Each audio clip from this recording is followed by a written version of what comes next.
Good morning, and thank you for attending today's special event. In observance of the National Day of Racial Healing, today's program is a special grant-supported conversation made possible by the American Library Association, the American Association of School Librarians, and the National Day of Racial Healing. This panel brings together local leaders whose unique roles within Clayton County advance social justice, racial equity, and restorative initiatives. Panelists will show how their work fosters healing, promotes equity, and creates meaningful change across our community. To ensure a respectful, focused, and productive conversation, all audience questions must align with the topic of today's program as described above. All questions must be submitted in advance.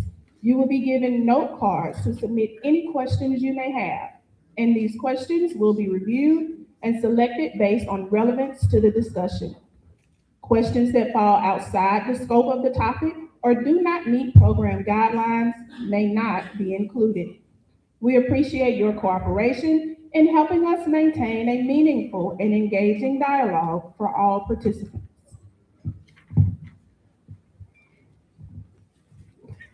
Good morning. Good morning. Good morning. Welcome to another episode of Coffee with the Librarian. How y'all doing this morning? Good. Good morning. Great. Today is February 29th, 2026. Happy Black History Month, y'all. Hey.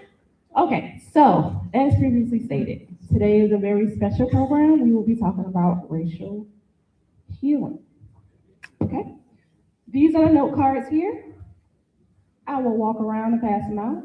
You guys get 1, 2, 15, however many you need. We will filter.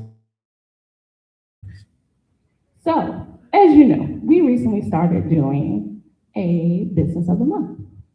Today, our business of the month is Mind Matters. I think I got that wrong. Authentic Minds. She right, I'm wrong. So I'm going to bring up Ms. Brenda Pridgeon.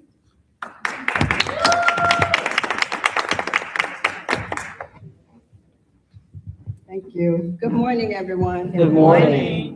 Today is February 9th. I'm Brenda Pridgeon from Authentic Mind. I'm a Clayton County resident. Thank you. I'm an Army veteran. And Thank you for the service. And I retired Army, and I have this is my latest career, is mental health. I'm a counselor, I'm a mental health advocate, educator, and I have a quest and a passion for people to be. Kim said, how you doing this morning? One of the main things that I will say to you is, how are you feeling? And I want a real answer, how are you feeling? So I'm not going to be long. My website is www.authenticmind.com. I would love to be able to serve some of you. Don't hesitate to call me or reach out.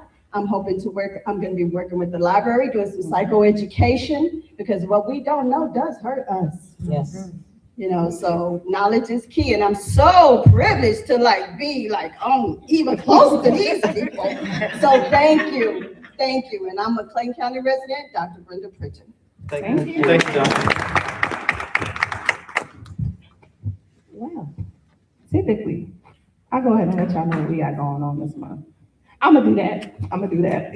So on February 25th, we have Listening Conversations with author Hannah Palmer. She will be in the building. She is the author of The Pool is Closed. That's the book that we'll be discussing. We had some books that y'all can check out. They all checked out. So you have to buy them and then bring them to Listening Conversation and have her sign them, because she'll be in the building.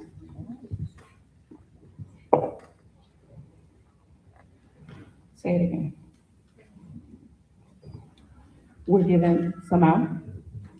So you want me to tell the people that they can get books for free? Yes. You want me to tell them that they come to Listening Conversation and, okay. Yes. My AD Kim Clayton said that if y'all come to Listening Conversations, she has books to give y'all for free. Okay. So y'all don't have to find That's excellent. Also, because we are focused on racial healing, we have another program on February 28th, which is a Saturday, and that program will be from 3:30 to 5. Yes, we close at 4. Yes, if you come to the program, you'll be able to get in. No, you can't come in here and check out books at 4. Okay, just let y'all know. But we will have author Mia Rose Dunlap. She will be in the building and she will be talking about apologizing to yourself and how to create a narrative and a letter where you forgive yourself for all the things that you hold yourself accountable for and how you can process that. So I'm here for both of those events if y'all just want to come hang out with me. That works. Without any further announcements. Hey, director. Good morning. Hi, I'm sorry, director of the year. Hey, All right. There you go. All 12 months you get that, all 12 of them. All 12. All I'll take it. 12. I'll take it. Good morning. How's everyone? Morning. Good. I'm Scott Parham. I'm the director for the Clayton County Library System. And again, thank you all so much for being in the house and for those of you who are viewing this online.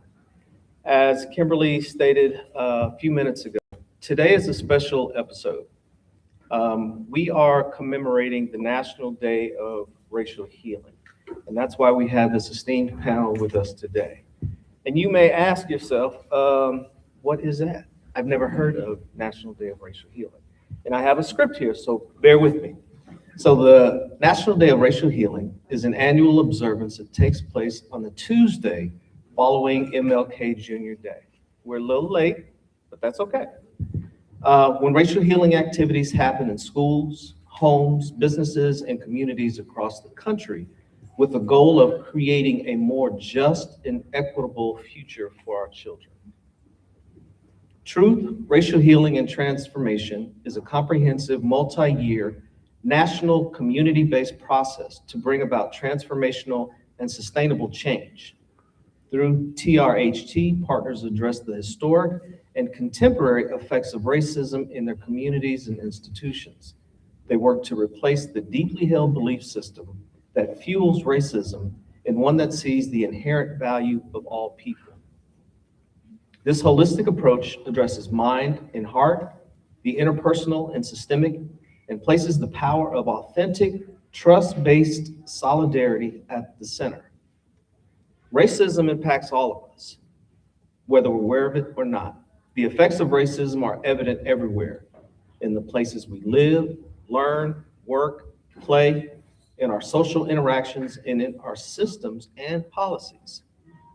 People experience these effects when they take their children to school, apply for jobs, rent or try to purchase a home, visit your doctor, try to access healthy food, in interactions with the police, and more. Systemically, racism is one of the biggest obstacles in solving the challenges we face in our communities.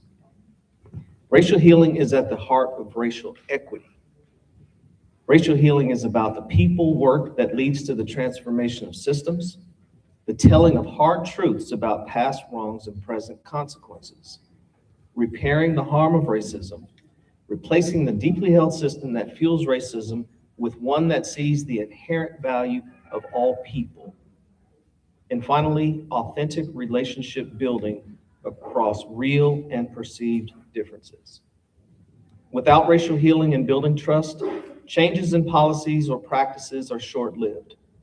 Through healing and relationship building, we can collectively develop new values that affect our everyday decisions in areas of policymaking, hiring, education, and housing, just to name a few.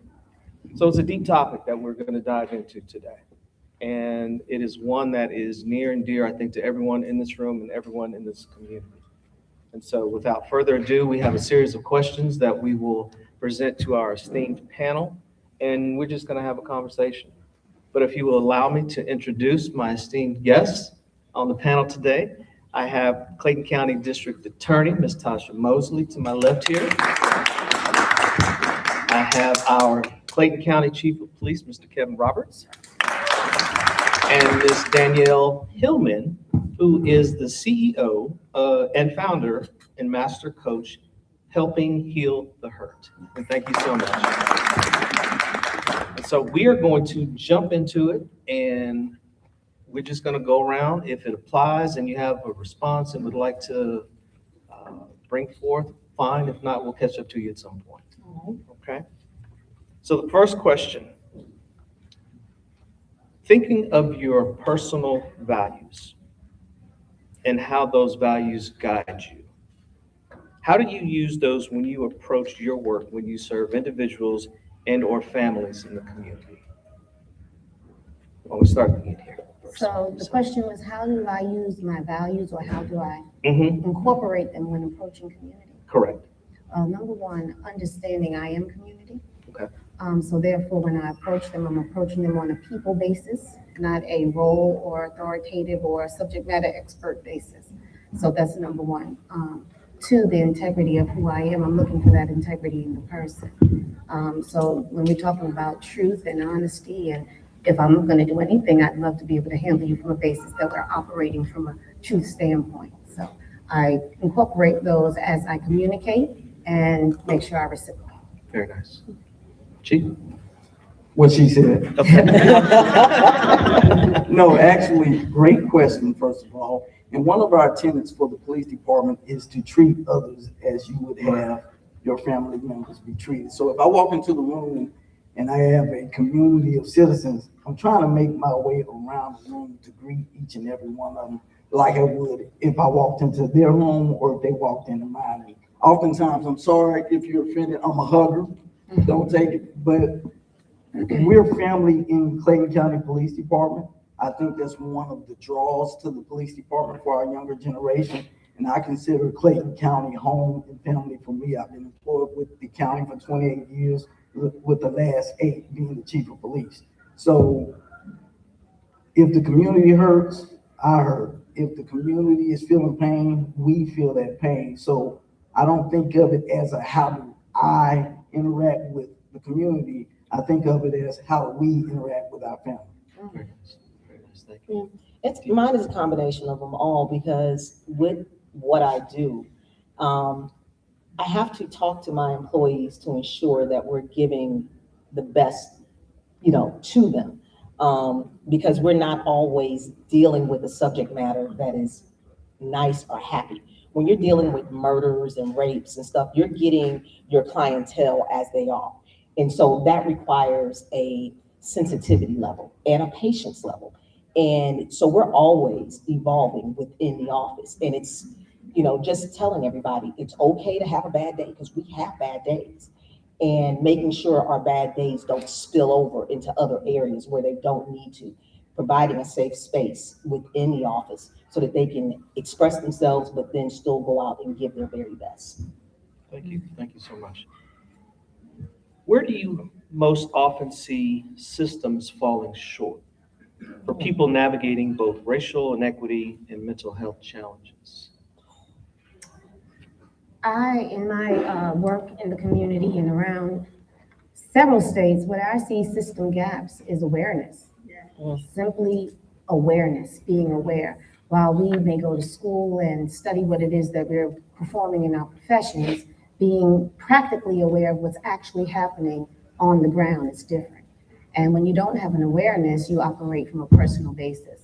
Okay. And that may cause and create havoc in the solutions of the problems. And see, for me, it's the services, because I think looking out, I'm thinking we're getting awareness out there, but where are the services? Because you need people. I started in this game in 1998, so as a prosecutor, I'm thinking about 28 years with you. And I remember when we had mental health hospitals throughout the state of Georgia, when the Department of Behavioral Health, I can't remember their full title, but they had doctors, Right. And we could call them up and say, hey, we think somebody's having an issue. Can you come and give them an evaluation and assess them, and then we can go from there. And then all of a sudden, in the early 2000s, you had state hospitals closing. The number of psychiatrists started dwindling as far as state paid, and you saw these state paid resources get smaller and smaller And it's almost as if they put the onus on the county, but the counties don't have money. Right. And the counties were not able to pick it up. So if you think about Clayton County is a unique county, and I think Chief will agree with me.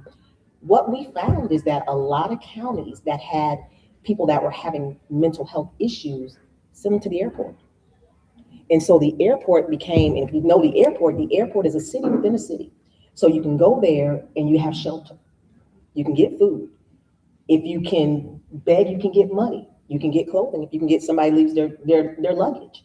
And so we started seeing the jails getting full with people that were having mental health issues or crisis because they were being sent down here, or they got on MARTA and the last stop is Hartsfield-Jackson. And so our jails then started getting backed up. Our system started getting backed up because then when we see that the person is having a mental health issue, there's nobody from the state that you can call to say, come help us, or where do we get, send this person? Because a lot of family members don't answer your call when you're sitting there. I'm calling about Johnny. We got him again, click. So what do you do? So for me, it's the service part. It seemed like that's where the system failed. Chief? Definitely for the police department is service. And you will find that 911 is the resource when everyone's in need, correct? So when you have someone in crisis, you're dialing 911. Originally, over the years, we sent police officers who had minimal crisis intervention training, but they were not mental health practitioners, clinicians, or experts. We recognize that sending someone to that space without the proper training doesn't help the person in crisis. And actually, over the years, what we found is where someone needed treatment, they wound up getting arrested.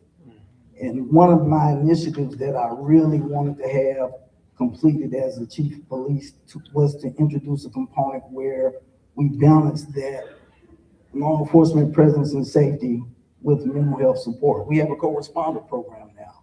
We've never had that in Clayton County. The mission is to actually give those citizens in crisis the timely assistance they need in that moment. For years, we would take officers out of service for hours trying to navigate that mental health map, balancing, hey, we know this person needs help, but if I take them to the hospital, they're going to be released before that officer gets off the property, and then somebody else is calling the police officer back. Oftentimes, those folks wound up getting arrested in years past. Now we have a combination of a police officer and a licensed clinician that are able to respond, and that clinician can take the time to actually assess a person in crisis, and if there's a need for the officer and the clinician to transport that person outside of Clayton County because we lack the facilities and services needed to help that individual in crisis, we can. But I only got one team. We actually need a team of folks like that around the clock. I do have a social worker embedded in the department to help with that, but it's definitely lacking services. You spoke about inequities. That's part of racial and financial inequities that we see in this space. So if we want to help our community, we have to continue to grow creative ways to service those folks in crisis. Very nice, thank you. And actually, I wanted to come back to you, Ms. Hillman, because you said awareness. Yes.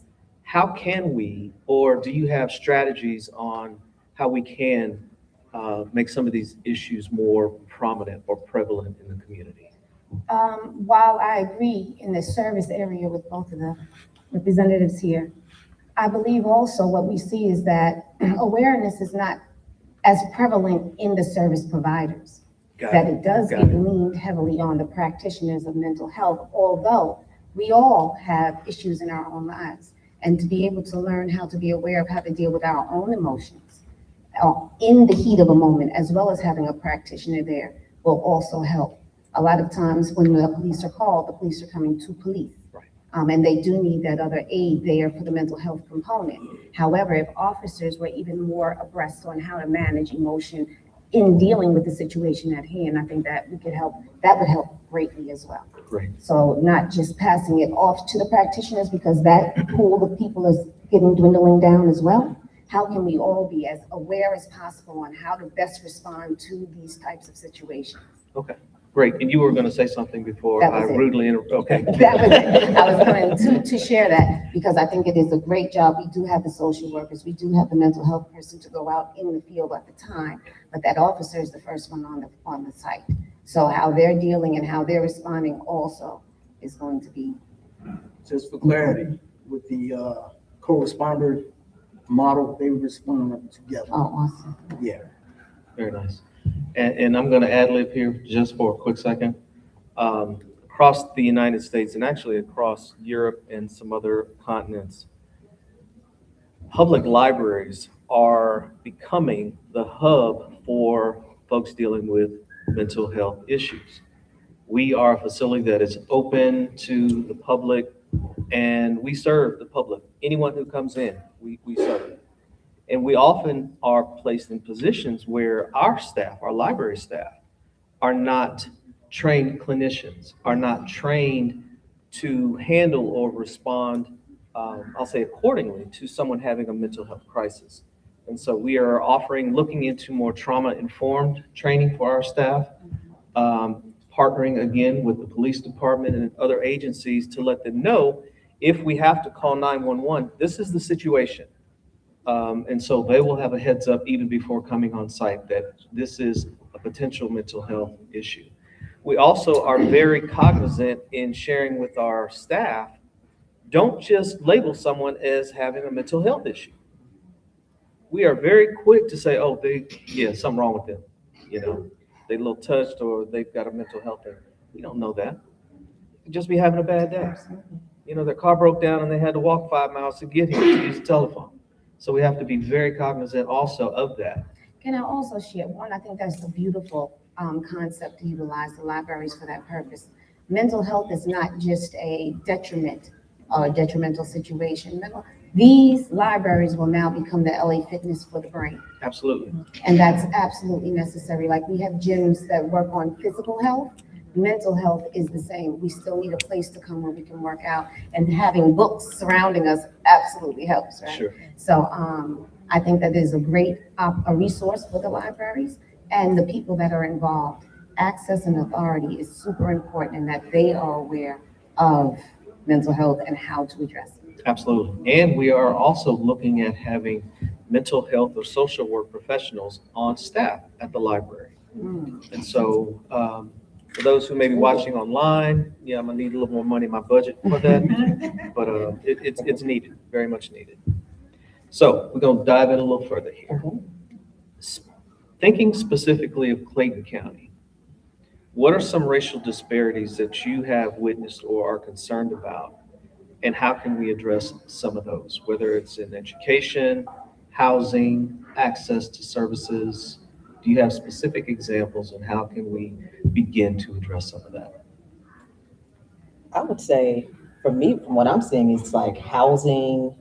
And what I mean by that, it's like if you notice around here, there are like a lot of townhomes going up and apartments where it's rent only. We can't buy. And generational wealth has always been about land. And so this county is over, 60% minority or something really large. So why is it that we only have rental properties? Why can't we have homes or townhomes that are reasonably priced and people can buy them? Because I'm quite sure all of us have been taught, get property, because that's generational wealth. You can pass it down to the next generation and hold on to it. So that's probably the first thing that popped in my mind when you asked the question, was the property around here. Why so many rent? Why can't we own the townhomes? Why can't these homes be reasonably priced where a working family or working mother or working father can afford it based upon their salary? Why are we, pricing everything from $300,000 to $400,000? Because it seems like we're setting people up to fail, especially if the salaries have not gone up exponentially with them. I mean, if you're making $40,000, maybe even $50,000 a year, you're not going to qualify for a place that's $250,000, $300,000. So we're stuck in this perpetual cycle. We're stuck. So that's for me where I see it. Okay. Any others? Any ideas? My thought goes back to the previous question as it relates to mental health. Okay. And lack of services in Clayton County. And there's overlap there in schools and housing. And mental health services, period. So if we don't wrap our arms around treating that population and the financial inequities related to the makeup of the community, as the DA said, we'll continue to go in this vicious cycle. I would offer this. I'm looking around the room. I see a lot of faces, some that I see at the Board of Commissioners meetings.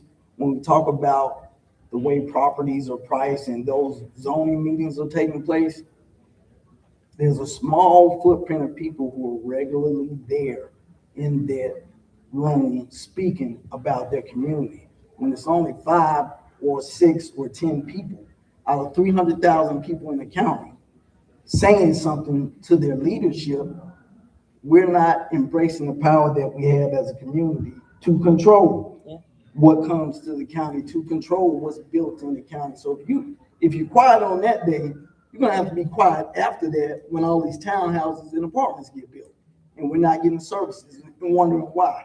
You had another question on there, and I'm jumping ahead, but I'm running my mouth right now because there is value in communication and presence. A lot of the questions that he's asking because we don't get the communication a lot from the community to our elected officials to identify what they want in the county, to identify what their property looks like in pricing, and to say, hey, we need more mental health services and more single-family dwellings built and all those good things. But the other 5 to 10 people that come every other week, they say it all the time, but their voices get a little bit numb because they're there all the time.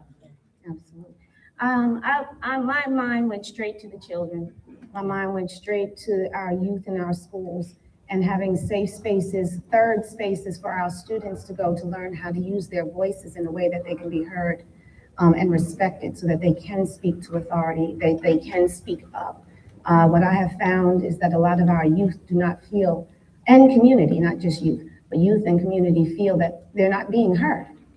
So one, if they are not aware of events where they can come and share that information, and then 2, having the emotional balance to be able to communicate for the effect of result and not anger. I think that that's an issue that happens at times, so we tend to not hear in those spaces. So if we can come to understand that we're coming for solutions and resolutions, also training our children who are also working with their parents in the household too, on how to articulate what the issues are, what they need. We just recently saw students in Clayton County had a walkout. Students were staging a walkout and wanting to be able to protest about things that are happening across the nation. And some schools were very supportive in the essence of, we won't help you organize, but we will definitely support the safety of what it is you're doing. And some schools may not have been as open. There was a student that was arrested. And when I happened to watch the video that was public of what had happened, in that moment, she was attempting to speak to authority. Authority was giving her direction, and it got lost in there, and it went awry. And I think if we could even slow those components down, look at them and see where we have space to communicate better, where you can be heard, especially for our youth that don't have fully developed brains that they're trying to articulate. Very good segue, because my next question, what does racial healing look like at a community level? Not just within institutions, but within everyday interactions. I'll go. Okay. That aligns with my last statement about communication. And I'm glad you brought up the student. Just last week, I was at Charles Drew High School speaking to 2 groups of students. I believe one with your chief investigator, Hope.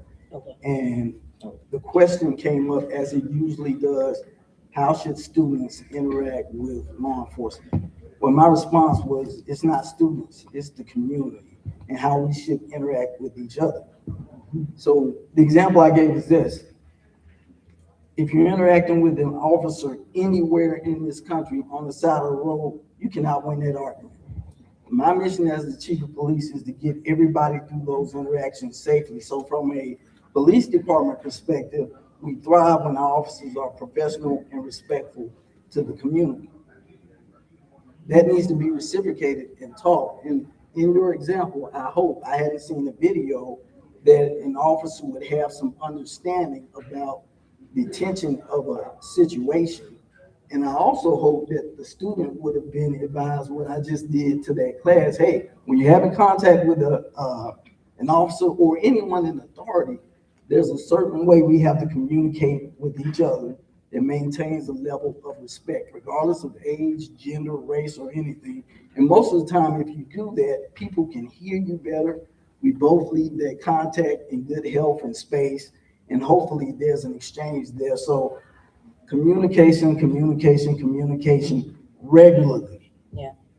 Constant, consistent communication and messaging from police chiefs, from citizens in the community, and everybody involved.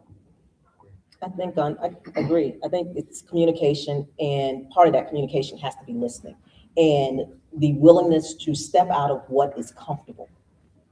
Because I think sometimes we stay with what is most comfortable to us. And so we don't reach out to other nationalities, other cultures to find out, because you have to understand them. How do we break that You talk to cycle? them. Or You talk to them. You talk to people. I mean, as an African-American woman, there are certain things that are we know we're gonna do. Right. There are certain things that we know we're gonna say, because that's the way we were raised. You know what I mean? Like, you go to church, they're gonna say God is good, and what we gonna say all the time. You see what I'm saying?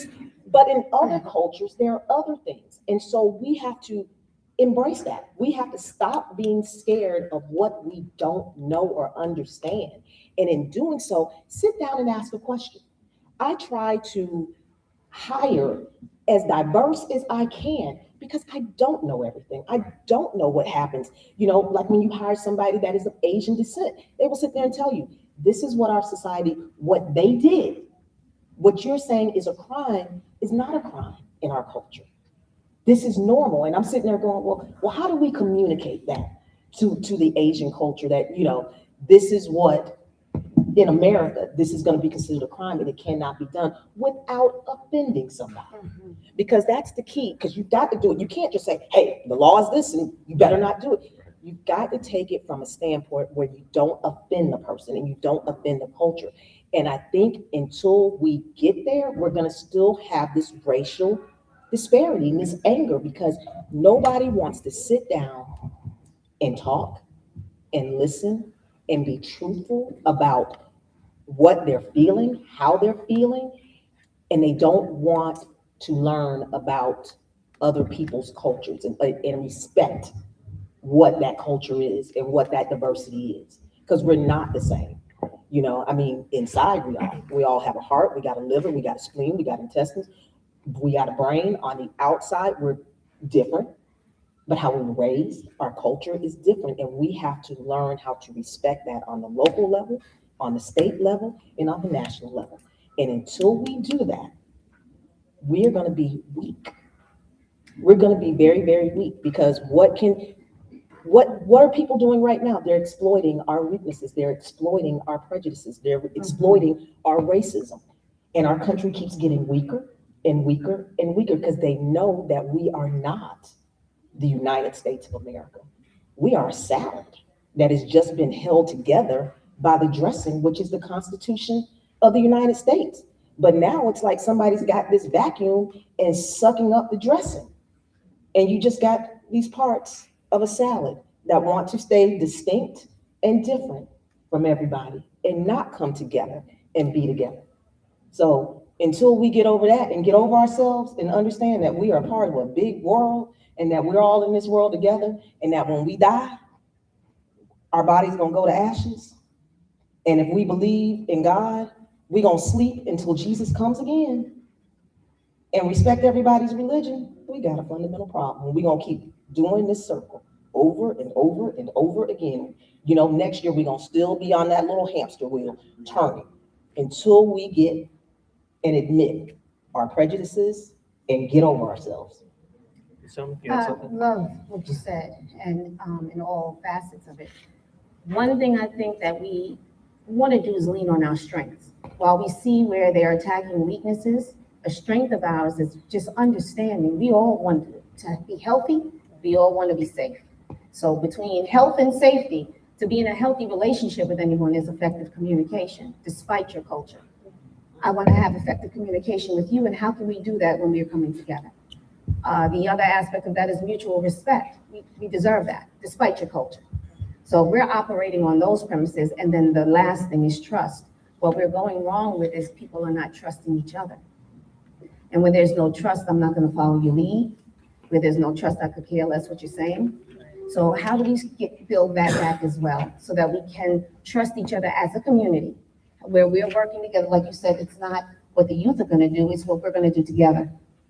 So from the authorities to the community members to the youth, all together, the parents, how do we do it together? So we can have effective communication, mutual respect, and work on the trust amongst us so that we can transcend it outwardly.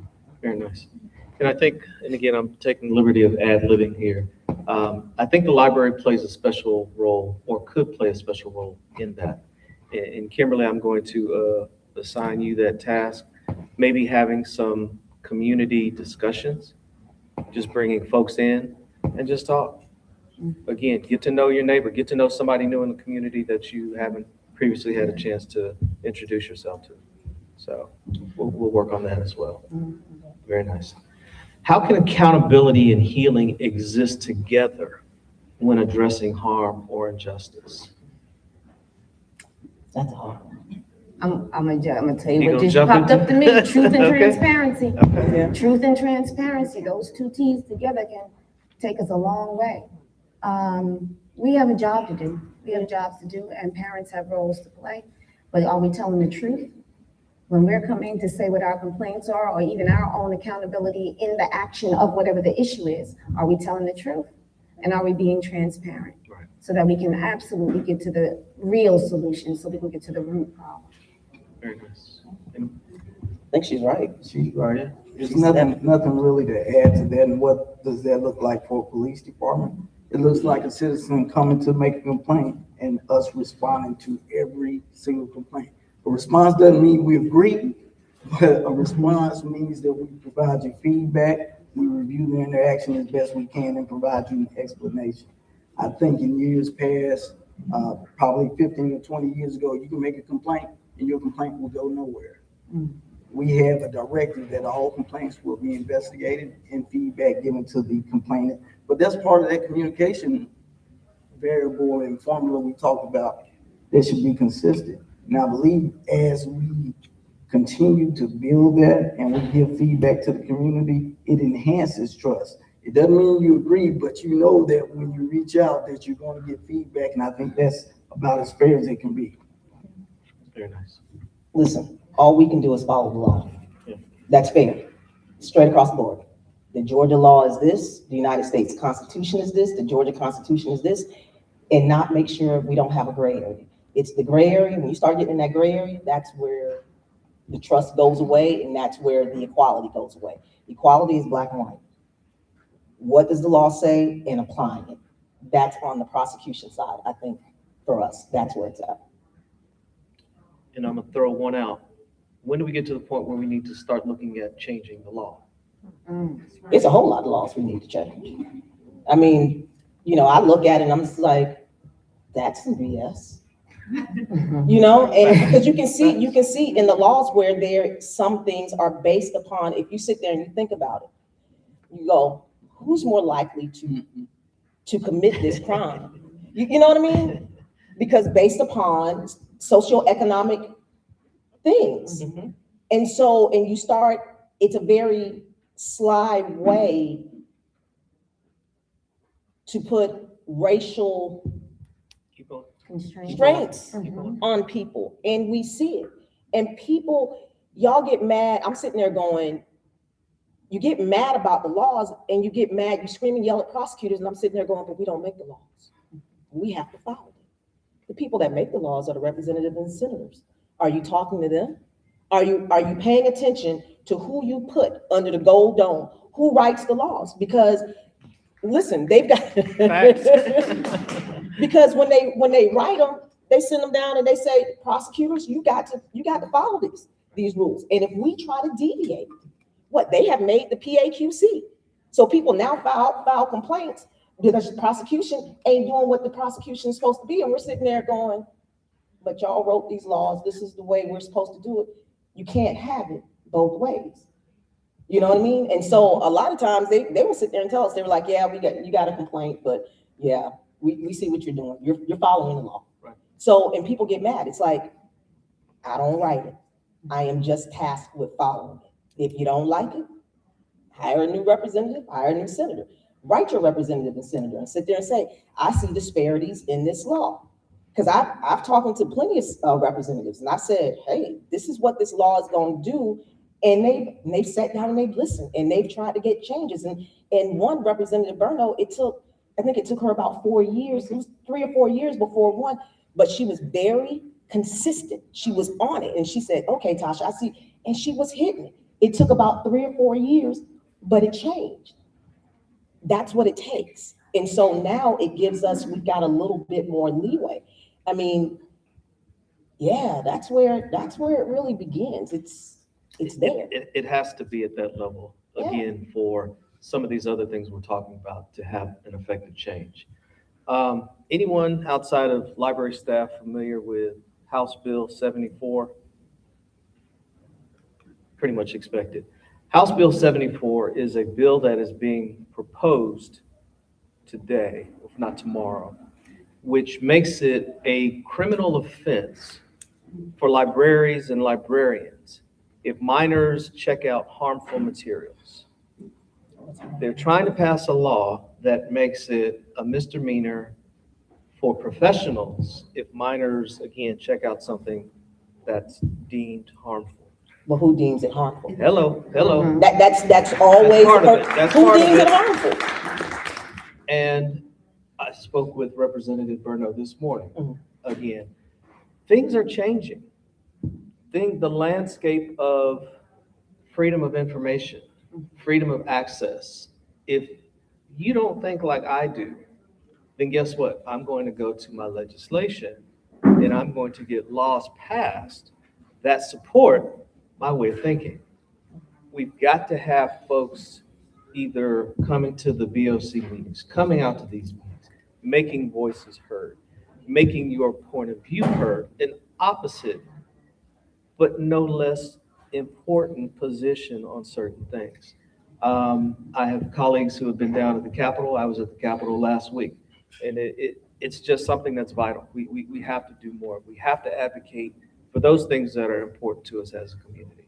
And I'm gonna get off my soapbox. Love that you brought that information up and in. While we are talking about community, while we're talking about our elected officials and authorities, what I'd like to see if we can bring the conversation down to is the people, the human involved. People move off of what you think causes you to feel how you feel, which causes you to act how you act. If I think my voice is not being heard, I'll feel like I don't need to come to the meetings. I might act like I don't know how to write a letter to my state representative about what my issues are. But the minute you said, how do we start changing the laws? The minute we do open these locations up and have community coming in, having families coming in to learn how to work and deal with each other to build that trust, then the trust in the law and legal systems may start to happen. Where we don't see just change in that. We need to see transformation. See, can be changed back. Transformation is it will never go back to that thing it was. Right. So that's what we need to be looking at. Marius, thank you for that. What do you want community members to understand about what systems can control versus where advocacy, community care, and mutual support make the greatest difference? Can you repeat that just one more time? What do you want community members to understand about what systems can control versus where advocacy, community care, and mutual support make the greatest difference? Go ahead. I'm about to say, I'm going to piggyback right off of what I just said. When people know that their voice matters, then they can come in and do those things. When they can trust themselves, trust the information they know how to do it rightfully, not just moving with passion, but there's a process and procedure for things to take place and change. So how do we get into that? And being able to follow those processes to make that happen. I would add that the power of systems is finite. I'll give you an example. We just had a couple of weeks of cold weather, and we had limited warming stations around the county. The police department is a warming station. It's just protection from the inclement weather element. No food, no drinks, a warm space, and access to a bathroom. But when you involve the community and advocates, that footprint grows exponentially. We had advocates bringing food to our warming center and helping families make it through those cold days and nights. The system allowed you a warming center. The community and advocates actually took care of those in need. The system is limited, but the community, the success opportunities are endless. Thank you. I think for me, the system is the system. You know, I'm supposed to prosecute, but it allows me some leeway. And in that leeway is my accountability courts. I've got Judge Mason. He does the drug court. So those individuals who have issues with substance abuse, instead of them going into the prison, we try to get them to be productive citizens of Clayton County and the state of Georgia. They go 2 years worth of, probably about 3 years, honestly, because people are going to relapse. And understanding those relapses, you know, you do sanctions, but they're not harsh sanctions that people can't recover from. Because the whole purpose is get you clean and sober and back out in the community. Judge Mack has Veterans Court. You know, veterans are suffering from PTSD and they do things. And so it's like, okay, you know what? Yeah, they don't need to go to prison. Judge Mack, he got that Veterans Court together and we're moving people through there. So they're getting, and we're making sure you get your Social Security, you're getting, you know, housing, trying to help those people become stable. And then Judge Brooks Malone has behavioral health court, because you have a lot of, what do they call it when there's, I want a codependency, it might be alcohol or mental health, and you know, you have, what is it again? You're right. And so you have those issues and you have to sit there and figure out which section is the best one for them to go to. Right. Is it that they have behavioral health issues and they're using substances to address that, or vice versa? Did the substances cause the behavioral health issues? Yeah. So as a system, there's some leeway that we have taken advantage of. And so we have these courts. We now have 3 systems where we're diverting people there and they're successful. They are graduating and living healthy lives, and we're not seeing them again. I mean, we're seeing them in the streets and saying hi and stuff like that, but they're not back in the system. And it's a good resource for me as far as, you know, as money is concerned, because you think about it, they're out there, they're working, and we're not paying for them to be in jail or in prison and stuff. So that's how the system is kind of limited, but we have these community partners with those 3 courts to make sure we're trying to keep people healthy. That trauma-informed care part is super important. Like I said, just to go back to the earlier point of the conversation. What I find is you, even as a DA, you're prosecuting and you have questions. Did the behavior come first or did the substance come? What happened first? So just understanding, creating those trauma-informed care systems in the community so you can have a better understanding of how did that happen in the human and what am I really looking at when I'm prosecuting and dealing with a person? And that's where, you know, honestly, we're kind of lacking on the prosecution side. You know, we send our people to training to get a better understanding, but, you know, we have people come in and you can come into the office and talk, because we get new prosecutors all the time. And when you're on trials, they don't a lot of times get to go to that training. So you're welcome to come in and talk to us, because the more knowledge we have, the better prosecutors we are, and we can pick that up. Listen, you're welcome. Understand, like I told you, we don't know everything, and we will take community help to teach us, because that teaches them. I've got baby prosecutors that I'm trying to train. Right now, I'm on the law. This is the law. This is what you do. But I can tell you right now, when they're evaluating the case, they're sitting there seeing some mental health issues, and they're like, well, is it substance? Is it, you know, organic? What are we dealing with? Yeah.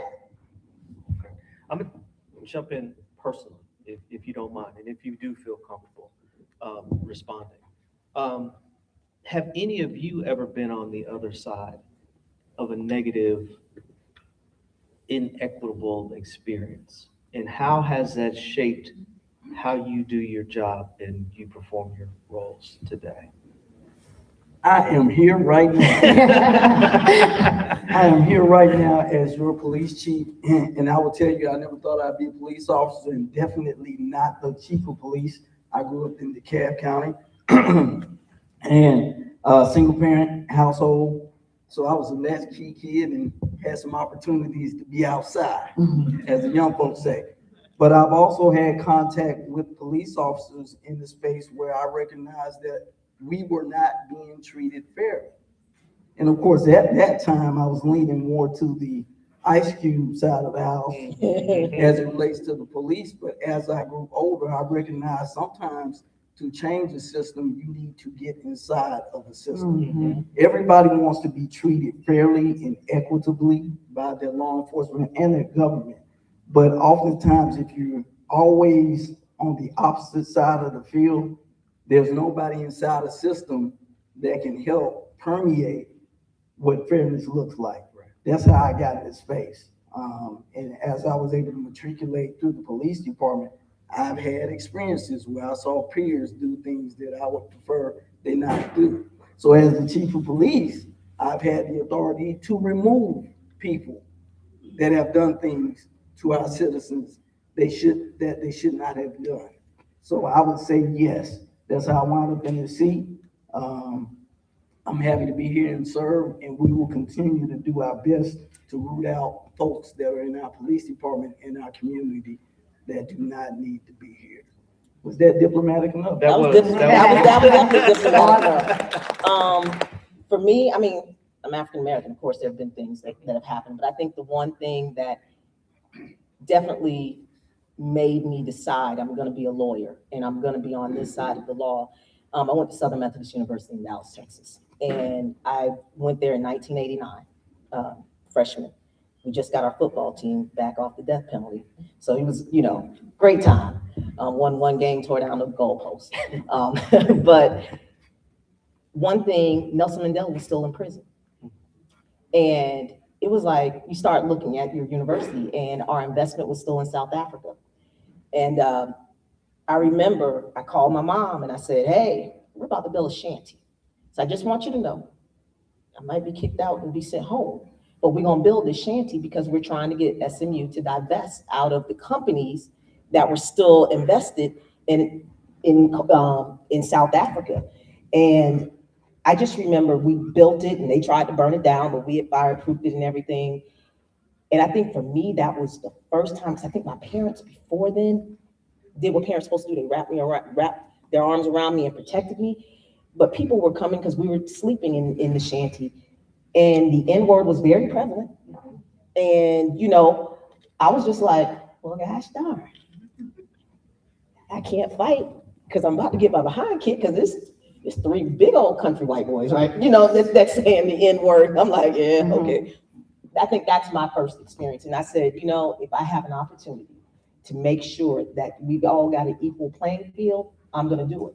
And just like Chief will tell you, when I was Solicitor General, now as DA, when I see something that is messed up, Chief, now calling 11, 12 o'clock, and I said, I'm sending you the transcript. You got it from 1 a.m. 1 a.m. I'm serious because y'all, I get calls at 1 a.m. in the morning, and I'm sitting there listening, and I'm like, oh, that was jacked up.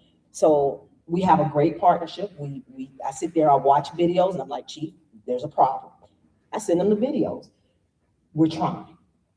Are we perfect? No. I mean, one of my prosecutors came to me, it's been about a year or so, and he said, we got a problem.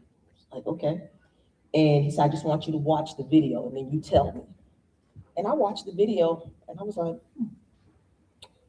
I said, so I'm assuming nobody in this particular matter was indicted or prosecuted. He said, and therein lies the problem, Tasha. Because all I saw was self-defense. I saw somebody stabbing somebody, and I saw the person that was getting stabbed, friend, shoot the person that was doing the stabbing. And he said, I said, so who got prosecuted? Who got the indictment drawn up? The person that was getting stabbed and the person that shot. I was like, how is that even possible? The friend is protecting his friend who was getting stabbed. And what I realized when I went back and started looking, sometimes the color of your skin does matter. And I realized, because I had 3 Black males and the prosecutor had drawn it was a white female, and I said, oh, for the God. And she no longer worked for me, but I understood. And then I said, we've got to go back and we've got to look at all of her cases. And we saw a pattern. And so you have to open up about that problem. Because sometimes when you're managing all these people, you don't see it all. But we caught another one. So it is a constant daily review of what's going on. We can never sleep.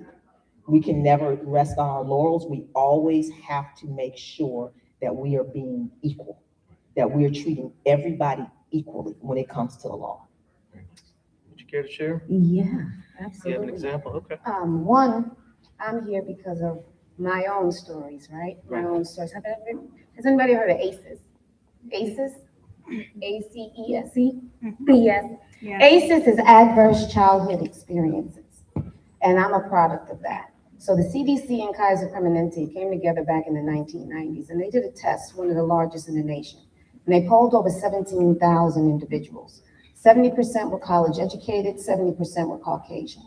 And when they did the study, what they found is that children that were exposed to adverse experiences between the ages of 0 and 17, that means 0 being in the womb and 17, that they may show up differently and in their wiring and how they show up in the society, right? Especially if it's unhealed. So that causes trauma in itself. Now, if a person has that trauma and grows up, I could put on a uniform and you never know that I still have that trauma. And I never know that it's really showing up in how I execute my work, right? So being aware, that's an awareness point right there. Being aware of what is going on with you before you became that professional, because you were a person before the profession. Now these people end up in our systems and creating systems and laws and things of that such. So we have to also still never stop that work of understanding who we are dealing with and who's in that uniform. So sadly, you saw the pattern, but I'm glad you guys were able to catch it and be able to divert that and do something different there. Racial injustice and racial inequality is equivalent to trauma in itself, right? It's traumatic to have to go through that. I'm reading a book now called The Innocence of a Child. And when that is affected from childhood, you have no idea what you're dealing with, thus the substance abuse, thus the poor behaviors, thus the erratic outbursts and things that you will see. So we have a better understanding, especially from a professional level, of what is coming in these doors, not just what's coming in the doors from the community, but what we've hired. Who's actually making these things happen, right? We can start to also work on things better. Very nice. Thank you all. Thank you all for sharing. Winding down, have a couple more. If you could implement one meaningful change, policy-based or community-driven, that would significantly improve equity and healing, what would that look like? It could be more than one, but we'll start with one. Trauma-informed courts, which we do now have. Trauma-informed schools, so that not just the administration, but our teachers that are on the floor too, because they are dealing with their own traumas in the classrooms at times. Yes. Trauma-informed healthcare systems. So trauma-informed everything, so that we can know how to handle that from a preventative measure as best we can. Chief, So departmentally, I started something this year called a resolution committee. And the resolution committee within the department is a representative from each unit in the department that brings to my attention issues within the department. And my charge to the committee is to bring the challenge and a solution. Not bring it to the chief for the chief to solve, but let's have a conversation about what do you see as an issue and what do you offer as a solution to that challenge. I would charge the community with the same thing, coming together as a community to actually discuss and brainstorm about all these issues you just discussed, or we just discussed. and offer an alternative solution to those in positions that might be able to execute that solution. Thank you. Actually, for me, for my juveniles, Mhm. mandated parents being there. Because a lot of times they come up and there's nobody there. And I consider a juvenile 17, 8, because we all know 18, you still ain't, you know, you still learning. But having a parent in court with them when they come, I think is very, very important, because they're still kids. You can see the fear in their eyes. And a lot of times they come and they don't have a parent there with them. I think if there was somehow we could mandate that, you know, a parent show up, and just to be there and make sure, because parents can also tell us things that we don't know. The defense attorney might not know. I don't know. That might have happened in the childhood, where it goes back to trauma. Where is this reason why the person did what they did? Because we don't know. We just have a piece of paper before us and going off of that. But what if we mandated a parent every time a child got arrested comes in also? So that way the public defender can ask some questions, and maybe the public defender can then tell us, or the defense attorney tell us, hey, this is what this child went through. This might be something why the child is acting this way. And then we can divert and make sure we're getting the right services to said child. That's the one that pops up in my head. I think we need the most, Okay. like something mandated. Great. What resources are available in Clayton County for individuals or families seeking mental health support, crisis intervention, legal guidance, assistance, and/or advocacy? Well, I talked about the behavioral health courts. Yes. So we have that. We have Veterans Court. We got drug court. But if everybody listens, I keep saying court. Right. So that means you got to catch charges before you get there. I don't know. I mean, I know of some community-based services that we push people towards when we can. But yeah, we need more. I'm gonna jump to you, Ms. Hillman. Absolutely. Well, I'm one of them, first of all. I'm one of those resources that's out here. But outside of that, and yes, there's plenty of organizations that do offer that support. Okay. I think even having the library being a hub where those organizations can come and see how we can better bring resources together and offer them out into the community would be an excellent thing as well. There are certain areas in our hospital systems that we could possibly even work through with being sure that they are informed on how they can be better and resources that are available. I know there's instances where people are being outsourced out of the county, especially for mental health purposes, to like grading. We need something here. We need something now. Okay, thank you. Chief?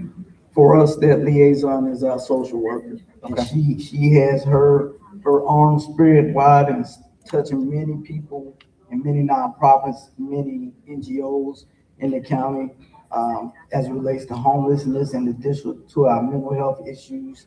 She sat on housing panels on behalf of the police department. It's totally unusual for a police department to have that type of element, but I understand too that we do more than just lock people up, and everything has overlap. Homelessness has overlap, lack of housing.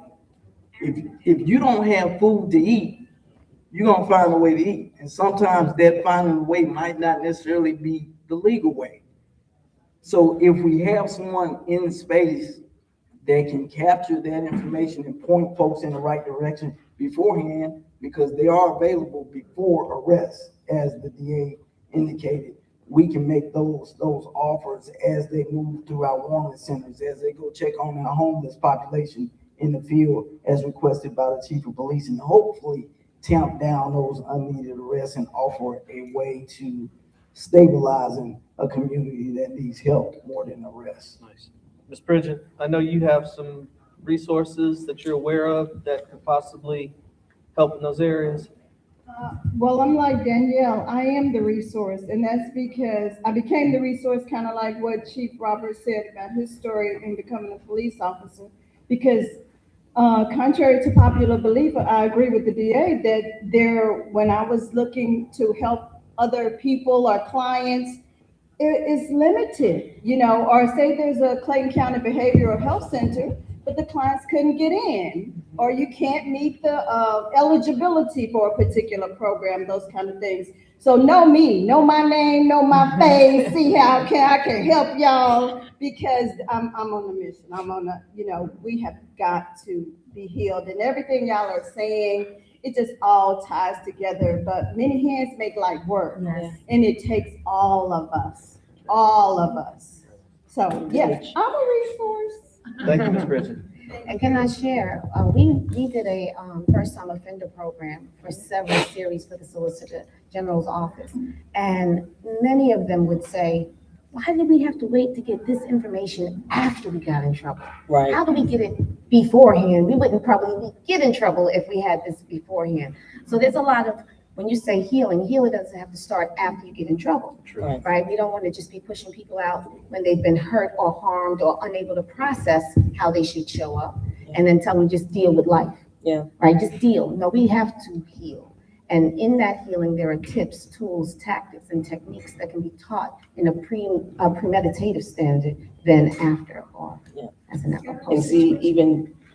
even afterwards, like I'm working with this group BMI, this Black Men Initiative. And so for those individuals, it's we're taking a different route from expungement, because as a DA, I can't tell y'all what I see. I'm like, if they would just do this, your record would kind of be clean. But the law says I can't give legal advice. And so I was talking to the representatives of BMI, and it was like, they were talking about an expungement. I said, you don't need an expungement there. What you need is a fair where I can sit there and talk to a defense attorney who represents somebody and sit there and say, now, I will agree to a retroactive first offender and do the paperwork and get that one blemish that is keeping them from getting housing, from getting, a job and everything, because that's the one thing that we are not allowed to tell anybody. They'll go like expungement. Well, you can't get expunged if you've been convicted. But nobody can tell you, we can't tell you, you have the first offender available. And so it's, that's where my, fair, hopefully we will get that in the early spring up and running, because there's a lot of people that come through and I'm sitting there going, they've got a first offender available to them, but I can't tell them. Yeah. I'm not their defense attorney. So that way that person can heal, because with that record, how can you get the things that you need when society is sitting there saying, well, you've got this conviction, we're not dealing with you. That's still another trauma that can be healed, but I can't tell you. Thank you. Ms. Bridget? Here I am. Yes. I wanted to tell everyone else about another mental health resource. I'm an advocate for NAMI. I'm also a trained facilitator for NAMI. So it's the National Alliance of Mental Illness, NAMI. Everything on NAMI is free. So we don't know what we don't know. So y'all just go check out NAMI and see if that's a resource that may be able to help you, so you don't get to the court, so you don't get arrested, but you're ahead of the game for you and your family members. So it's all ages. So check out NAMI. Just wanted to put that out there. Thank you so much. Thank you. That's all I want to say. No more questions, but deep, meaningful conversation. What do you think? That's some good questions. Anything in closing that you would like to add before we open it up for questions? I would just encourage everyone to take a look at what ACEs is. Identify what those top 10 are. You might find yourself there. And even if you do, there is another resource called numberstory.org. That is numberstory.org. They have, whatever your ACE number may be, they have resources on how it will help you with coping skills, and how to not transcend those things to your next generation. Thank you. Chief, anything parting? Madam DA? Listen, it's a pleasure, but if y'all have something that we can do better, constructive criticism. We take it all the time. Let us know. We will do it if we legally can do it. Because we don't want to sit here and be prosecuting people. I mean, it would be great if all we had was a shoplifting. We work with Chief. He did the gun buybacks. We've been giving out gun lock boxes because we're tired of the murders. We're tired. Unsecured guns. We're tired. So give us a suggestion and give us a solution. We will do our best to do it if we legally can. Thank you. Kim, what do we got? Well, this Kim, right? You, Kim. We have questions? We do have questions. I thought we might.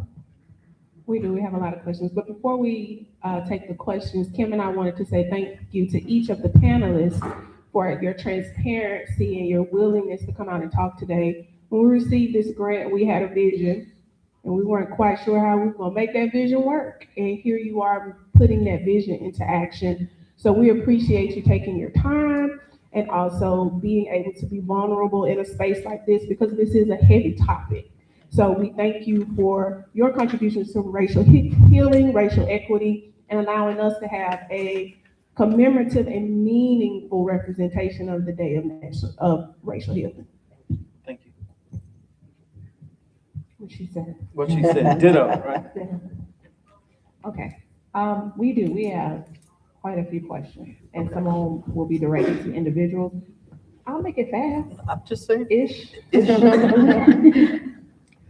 Okay, so the first one is directed to the DA and the chief, please.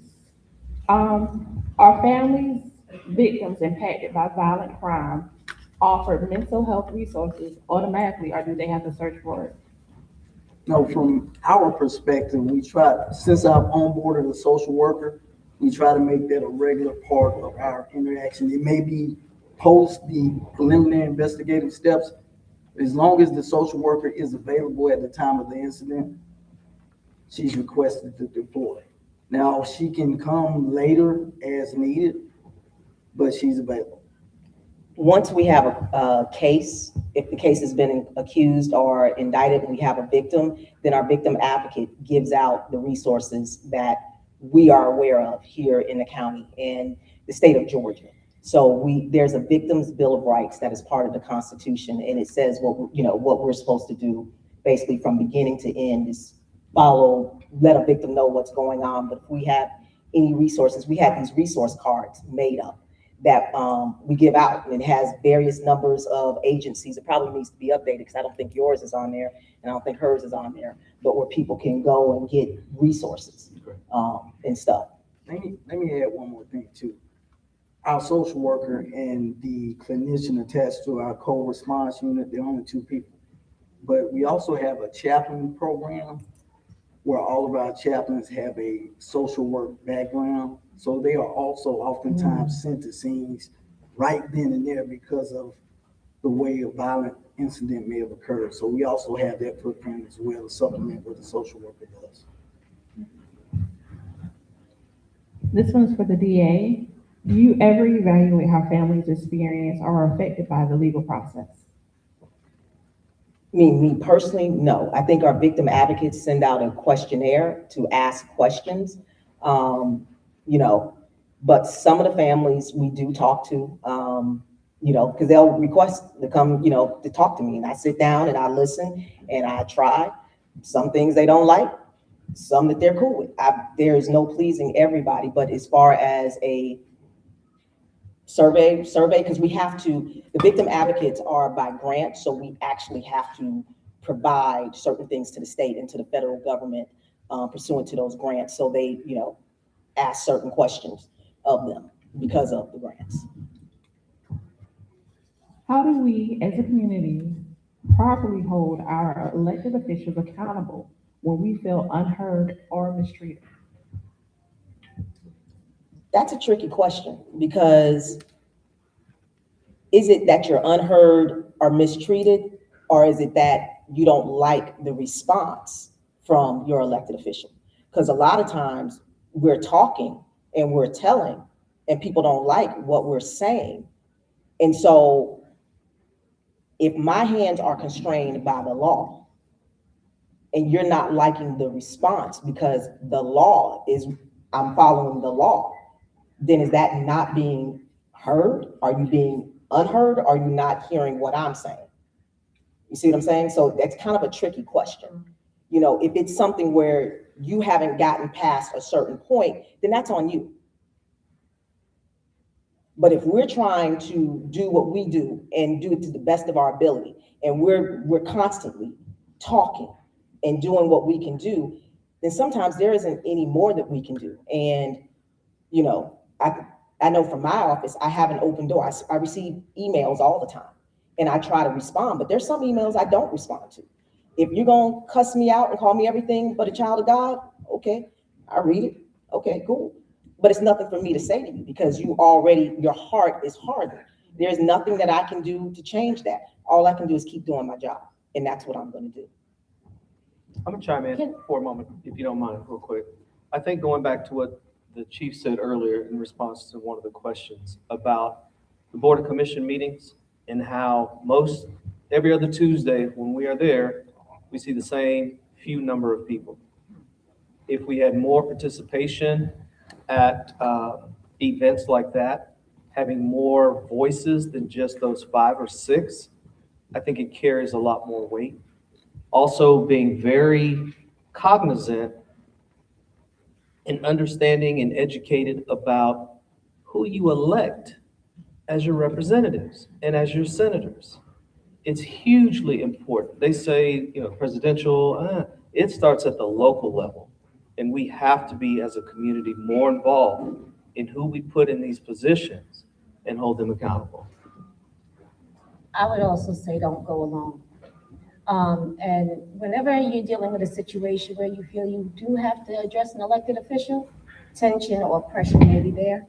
Passion may be heavy and high. And sometimes if you're operating your survival brain, you can't get to the executive brain and think clearly to have a clear-cut conversation for a resolution. Right. So I believe making sure that you're well-equipped, best informed as you can be, and then have a support when you go.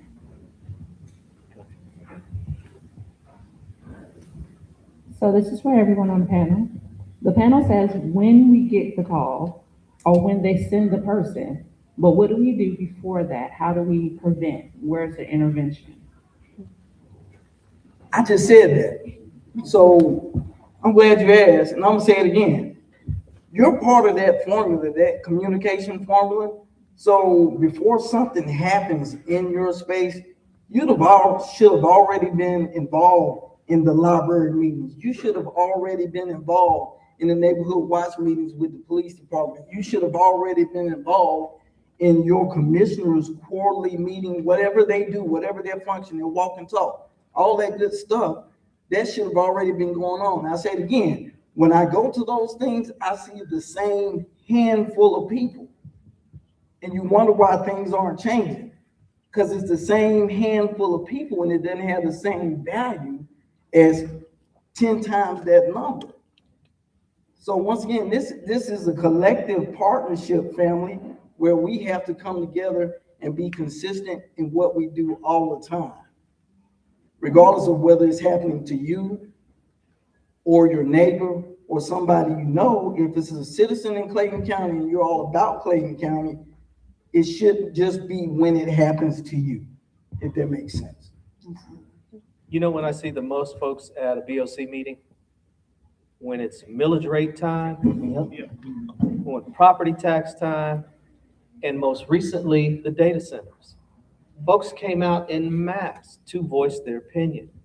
So again, going back to what you're saying, Chief, it's got to be consistent. If you can't attend every meeting, then get with your neighbor. I'll go this time, you go the next time.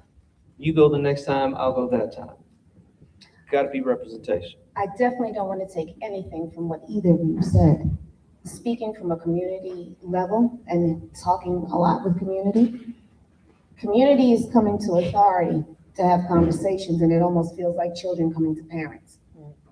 It almost feels like, can you hear me up there? So if I don't believe you can hear me, then you're not going to see me at the meetings. And if I can only come down here when I have a complaint and I only have 3 minutes to talk to you, that's not the best interaction either. But creating these spaces, like you said, using these systems, these standing facilities, where we can come and meet on a regular, comfortable basis. We don't have a problem, we're just meeting. Right. This is open to you, open to community, let's come here and meet and talk, so that we can start developing those relationships and those connections that allow us to be able to communicate on a flat level. Thank you. Let But I me think add we this. Hold on 1 second. I'm glad you said that. That's happening right now. Right. It's communities that meet with the police department. We go to them because they requested, not because I asked. The community said, Chief of Police, solicitor, we need you to come to our community because we have a problem, or we don't have a problem. It's our quarterly meeting. We need to hear from you. So I hear what you're saying, but we, the leadership, your elected leadership, your appointed leadership, don't control that. You can. Now, if you make the request and that person doesn't come, that leader doesn't come, that's when you talk about accountability. That's when you go back to the microphone and say, well, hey, Robertstown has requested you to come visit with us 4 times this year. You've not responded at all. Why is that? You talk about the accountability and transparency piece, there it is. So once again, I say, I hear what you're saying, but we don't control this, and we means the elected people and the appointed people. It's a community. So if we're not responding to you in the way that you should be serviced, then that's when you hold those people accountable. You call them, take them to task. Take me to task. If you call and say, Chief, we need you, if in the event I can't make it, somebody from the police department is going to make it. But you gotta ask. And we got a lot of spaces in Clayton County where people don't ask. That goes back to those same 5 or 10 people I keep talking about. You don't have to come to the meeting. Tell them to come to your shop. Yeah, because I have a community service group. Part of them are here today. And once we get an email, they ask about the schedule, and we try to get to as much as we can if we're invited. We do things out in the community, like the gun lockbox. I think we got one coming up in March. Yes, ma'am. Yes, yeah, we'll be there. But I mean, that is us coming to the community. And we just don't talk about, hey, the security of your guns, but even afterwards, we're sitting down, because I like to eat, sitting there eating and talking and trying to find out what is it that's going on in the community. So it's not always the published subject matter. We're open to talk as long as it's a meaningful, respectful dialogue. We're gonna sit there and we're gonna talk, and if your elected official is afraid of you, then you got a fundamental problem. I come out.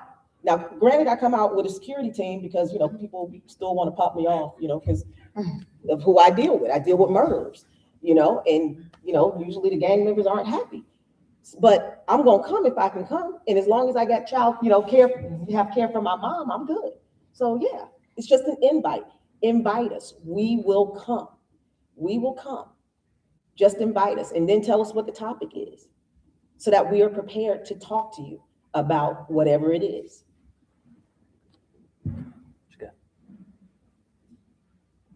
What is the county's response to the presence and actions of ICE as it relates to the community safety, trust, and racial and civil unrest?